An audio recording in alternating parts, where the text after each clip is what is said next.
هلا حبايبي عاملين ايه؟ يا رب تكونوا بخير. اللهم صل وسلم وبارك على سيدنا محمد. اللهم ارحم امي وامواتنا جميعا.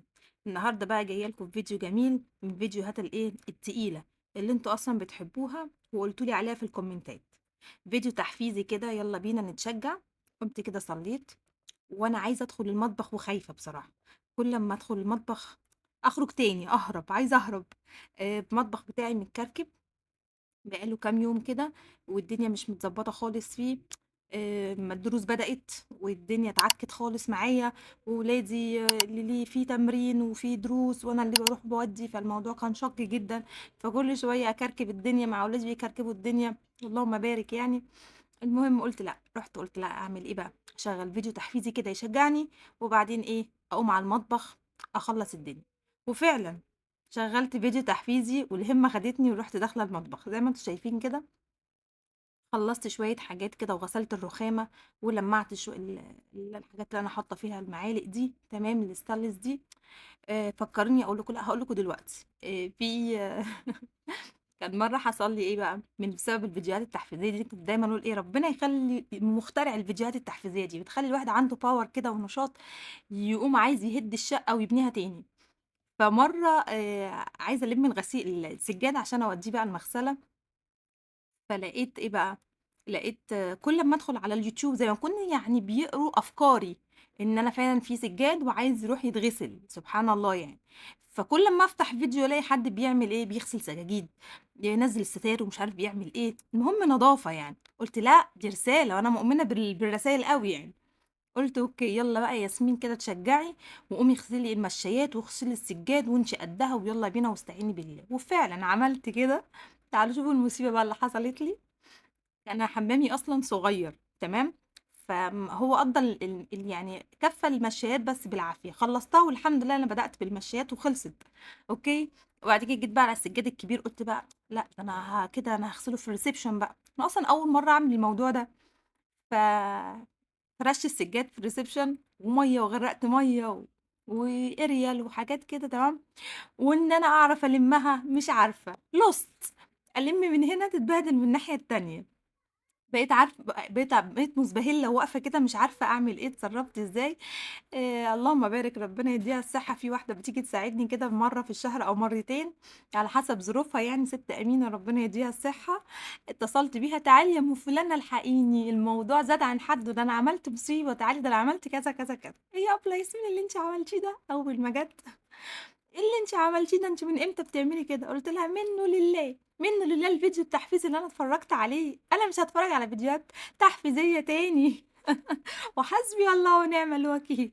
قُلت أضحّككم بقى بالحكاية اللطيفة الصغيّرة دي كده في السريع. بس بجد أنا من الناس اللي باحب كل حاجة أعملها بإيدي. أنا أصلًا ما كنتش كده على فكرة، أنا كنت فافي جدًا، أنا كنت توتو خالص.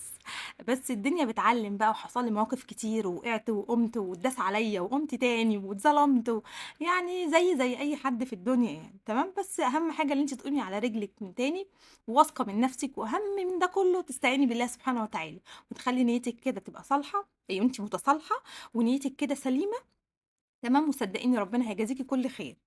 هنا اللقطة دي شُفتوا باقول لكم في إيه، في كارثة هنا في الكوبايات دي والحاجات اللي هي الشاليمو، دايمًا اغسليها كده بالودّانة. فيها حاجات سمرا وفيها حاجات وساخة ما بتبقاش باينة، فلازم خلّي بالِك من النقطة دي عشان ولادنا ربنا يحفظهم يا رب. الناس اللي عارفاني القريبة منّي عارفة إن أنا كان عندي مشكلة في أعصاب إيدي، فأنا مش باعرف أمسك يعني يعني أنضّف الحاجة كويس، حتى لو في حِلَل ألمونيوم أو أي حاجة ألمونيوم أو حتى stainless لمّا تيجي تتحرق منّي كده على الفرن، أنا الحقيقة ما باعرفش أدعكها أوي، أوي. إن أنا أخلّيها قشطة، يعني أنا باعمل على قد ما باقدر، على قد ما إيدي تستحمل. لكن باسيب طبعًا الحاجات دي بقى على جنب كده لحد ما تيجي السِت اللي بتساعدني هتعملها لي بصراحة. فأنا مش عارفة من غير الست دي أنا كنت عملت إيه، ربنا يديها الصحة. المهم بقى أنا خلّصت الدنيا دي، وبُصّي بقيت يعني حتى البوتاجاز لو أنتم واخدين بالكم أنا مش غاسلاه اللي هو يعني perfect، لأ ده أنا يعني عارفين اللي هو إيه، باحاول على الله حكايتي كده، باحاول إن أنا بس يعني أخلّي الدنيا ملمومة على قد ما أقدر، تمام. بس أحلى حاجة باحبها إن أنا أشوف الرغاوي دي كده قدّام عيني. باحس إن أنا وأنا باغسل بيها كده وفي الرغوة دي، باحسّها إن هي بتغسلني أنا من جوّايا بصراحة. النضافة بصراحة بتعمل راحة نفسية أصلًا للبني آدم، حتى لو ما كنتيش قادرة اعملي على قدِّك. مش باقول لِك قومي هدّي الشقة كده وابنيها تاني، لا، لا، لا، لأ، اعملي على قدِّك بس بعد كده هتحسّي فعلًا، فعلًا براحة نفسية. والمعطرات برضه دي بتريّحني جامد أوي، بتحسّي إن في ريحة كده للشقة جميلة. لا، لأ، الموضوع بيفرق والله. بعدها فعلًا لمّا لقيت المطبخ رايق كده، حسّيت ياه! يا ريتني كنت عملته من زمان يعني، وعايزة أقعد فيه بقى يعني بعيد عن الشقة كلّها، عايزة أقعد في المطبخ.